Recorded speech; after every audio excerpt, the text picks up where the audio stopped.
আজই ডাউনলোড করুন আর এনজয় করুন আপনার পছন্দের শো। সিরাজউদ্দৌলার সময় থেকে আমাদের এই পুজো চলে আসছে, কারণ এই জগন্নাথের ডাকে 20 বছর ধরে জগন্নাথের সেবা করছি। জয় জগন্নাথ, জয় জগন্নাথ, জয় জগন্নাথ। ছোটবেলার রথ মানে ছিল মেলা, জিলিপির গন্ধ, কাঠের ছোট রথ কিনে আনন্দে বাড়ি ফেরা, পাড়ায় পাড়ায় ঘোরা। রথযাত্রা শুধু কোনো ধর্মীয় উৎসব নয়, এটি একটি আবেগ, বিশ্বাস এবং মিলনের উৎসব। জগন্নাথ দেব, বলরাম এবং সুভদ্রাকে বিশাল রথে বসিয়ে রথ টেনে নিয়ে যাওয়ার আনন্দ যেটা, তা ভক্তি আর ভালোবাসা, সেটা ভাষায় প্রকাশ করা যায় না। আজ রথযাত্রার দিনে চারজন দারুণ দিদি আমার মঞ্চে উপস্থিত হয়েছে।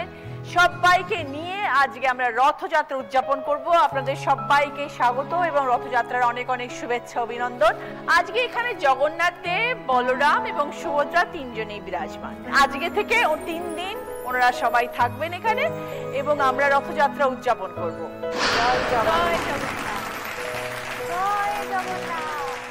শ্রুতি, এবার মিশ্রবাড়ি রথের কথা একটু শুনি। 300 বছরের পুরনো পুজো শুরু কিভাবে হয়েছিল শুনেছো কি? হ্যাঁ, সমস্তটাই আমার দাদু, ঠাকুমা, বাবা ওনাদের থেকেই জানা। সিরাজউদ্দৌলার আমলে তখন আমাদের যিনি ছিলেন তিনি জমিদার ছিলেন, দাদুর দাদু দাদু।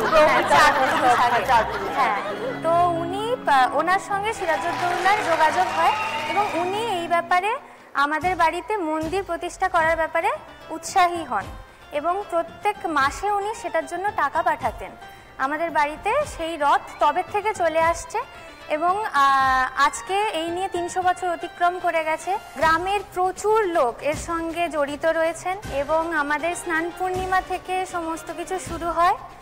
বলতে গেলে বলতেই হয় যে প্রায় 1000 থেকে 1500 লোক আমাদের বাড়িতে নেত্র মহোৎসবের দিন প্রসাদ সেবন করেন আর ঠাকুরের কাছে তারা মানত করেন। আমাদের ঠাকুর বিশাল জাগ্রত, মানে আমরা খুবই ধন্য যে আমরা এরকম বাড়িতে রয়েছি। রথযাত্রা উৎসবের অনেক অনেক শুভেচ্ছা শ্রুতি। কোম্পানি 20 বছর আগে দত্তপুকুরে শুরু হলো কিভাবে এই পুজো? আমি তো ছোটবেলায় ছোট থেকেই ভগবানকে পুজো আর্চনা করি। আমার বিয়ের পরে আমরা 4 মাস পর পুরী ঘুরতে যাই। তা জগন্নাথকে দেখে আমি জানি না কেন আমার খুব ভালো লেগেছিল। আমি আর আমার হাজবেন্ড দুজনে মিলে ছোট জগন্নাথ নিয়ে সমুদ্রের পাড় থেকে যাচ্ছিলাম। তা তখন ওই সমুদ্রের ঢেউ আসে আর যায় না, তো ঝিনুক কুড়াচ্ছিলাম, ঝিনুকেই তুলেছি। কিন্তু যখন আমি তুলে হাতটা খুলে দেখি আমার হাতে একটা বিগ্রহ।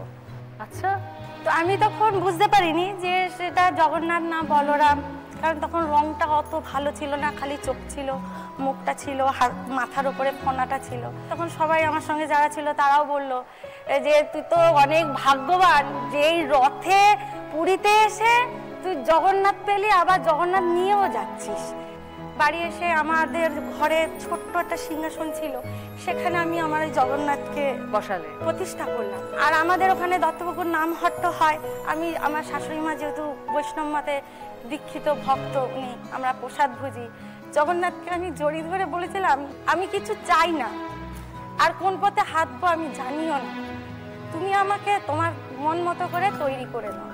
সেই কথাটা আমি জানি না, আমার আজকে আমি ফিল করি যে জগন্নাথ সেদিনকে সেই কথাটা শুনেছিল। এটা কতদিন আগের ঘটনা? এটা 20 বছর আগের কথা। তো এমনও কথা শুনেছি দিদি যে পাগল দেখেছি, এরকম পাগল দেখিনি যে চাকরি বাকরি ছেড়ে। দিদি সেদিনকে না জগন্নাথের কাছে কেঁদেছিলাম যে জগন্নাথ, যে পাগল বলেছে আমি যেন পাগলই হই, আমি যেন তোমারকে নিয়ে তোমার নামে আমি যেন পাগল হতে পারি। জয় জয় জয় জয় জয় জয়।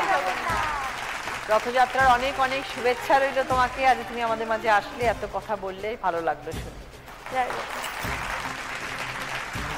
এবার আমরা খেলা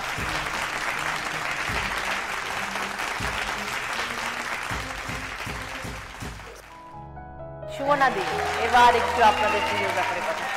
আমাদের বাড়ির রথযাত্রা শুরু হওয়া বা জগন্নাথ দেব আমাদের বাড়িতে আবির্ভাব হওয়া আমরা বিশাল ভাগ্য বলে মনে করি। যখন আমার ভাইপো জন্ম নিল ইন্দ্রনীল দত্ত, ওর যখন 2, 2.5, 3 বছর বয়স, তখন আমার মা বাবা পুরী যান। তা মা জিজ্ঞেস করেন যে ভাই তোমার জন্য পুরী থেকে কি নিয়ে আসবো?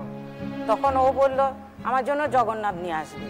এবার ও ছোট থেকেই ঠাকুর ভক্ত খুব, মানে ওর খেলা ছিল পুজো করা। ছোট্ট একটা রথ ওই মা জগন্নাথ দেব আনার পর ছোট্ট একটা রথ নিয়ে টেনে টেনে বেড়াতো, তার সঙ্গে ওর বন্ধু বান্ধব পাড়ার ছেলেরা।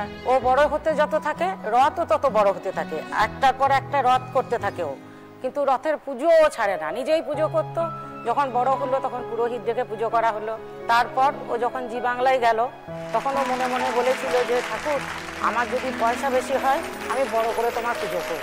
এবার ছোটো থেকে যে পুজোটা শুরু হয়েছিল আজ অব্দি 26 বছর হচ্ছে, ওর ওই জি বাংলা থেকে বেরোনোর পর থেকে বিশাল করে রথ হয় আমাদের বাড়িতে। এবার আমাদের গোটা গ্রামের লোকে খুব খুশি, সবাই খুব আনন্দ সহকারে 2000-এর উপর লোক প্রসাদ খায়। বিশাল প্যান্ডেল হয় আমাদের খামার বাড়িতে।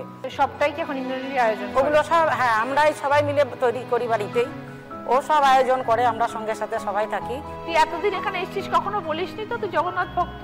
দিদি, এটা একদম আমার ব্যক্তিগত অনুভূতির জায়গা থেকে আমি সবসময় আমার মনের মধ্যে রেখেছি। আমার যারা বন্ধু বান্ধব কলিগস যারা, তারা সকলেই জানে যে আমার বাড়িতে এরকম একটা বড় উৎসব হয় সারেগামাপার প্রাইজ মানিতেই। কিন্তু আমার বাড়ির এই যে বড় রথ যেটা এখন আছে, অনেক বড়, 22 ফুট প্রায় তার উচ্চতা এবং বিশাল তার কলেবর আর কি, তো সেটা প্রভু আমাকে দিয়ে করিয়েছেন। মৌসুমীদি, কত বছরের পুজো? আমাদের পুজো হচ্ছে 500 বছরের পুজো। আমাদের কুলিন গ্রাম হচ্ছে একটা প্রাচীন গ্রাম। কোথায় গ্রাম? আমাদের কুলিন গ্রাম হচ্ছে পূর্ব বর্ধমান জেলায়। আচ্ছা। এখানে শ্রী চৈতন্যদেব এসেছিলেন, 3 দিন ছিলেন এখানে। থাকার পর তিনি নাম সংকীর্তন করেছেন ভক্তবৃন্দদের নিয়ে। আর তার সঙ্গে মালাধর বসুর যে দ্বিতীয় পুত্র সত্যরাজ বসু, তিনি আর তার পুত্র রামানন্দ, এই 3 জনে মিলে গোটা গ্রামটা পরিভ্রমণ করেছিলেন। এবং তারপর তারা পুরীতে চলে যান।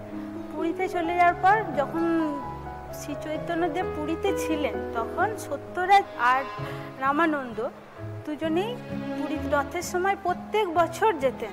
কিন্তু ওই যে মোগল আক্রমণের সময় আমাদের কুলিন গ্রামে একটা দুর্গ ছিল, সেই দুর্গর দায়িত্ব নিয়েছিলেন সত্যরাজ। তখন তিনি আর ওই পুরীতে যেতে পারছেন না। এদিকে জগন্নাথ দেবের ওপর প্রচণ্ড তার ভক্তি, কি করবেন? তখন মনে মনে স্থির করলেন যে তাহলে আমাদের কুলিন গ্রামেতেই জগন্নাথকে যদি প্রতিষ্ঠা করা যায়। যে তিনি সেই সময় জগন্নাথ দেবকে প্রতিষ্ঠা করেছিলেন, তার মূর্তি করেছিলেন, তার মন্দির করেছিলেন, তার পুজো করার জন্য সেবায়িত নিযুক্ত করেছিলেন, তার জন্য তার সম্পত্তিও তিনি দিয়েছেন। আমরা সেবায়িতের পরিবার, সমস্ত দায়িত্বটা আপনাদের পরিবারের উপরই থাকে? হ্যাঁ, এখন আমাদের বাবাই পুজো করেন, বাবাই সব কিছু করেন। আর স্নান যাত্রা থেকে আমাদের দিদি পুজো শুরু হয়ে যায়, ঠাকুরের ভোগও নিবেদন করা হয়। ওই সময় মানে বাইরে থেকে গ্রামের প্রচুর লোক ওইখানে ভোগ খাওয়ার, সবাই ঠাকুরের একটু ভোগের জন্য মানে পাগল হয়ে যায়। খুব ভালো থাকবেন মৌসুমীদি, রথযাত্রা অনেক অনেক শুভেচ্ছা। আপনাকেও অনেক শুভেচ্ছা। গরম গরম জিলিপি ভাজা হয়েছে আপনাদের জন্য।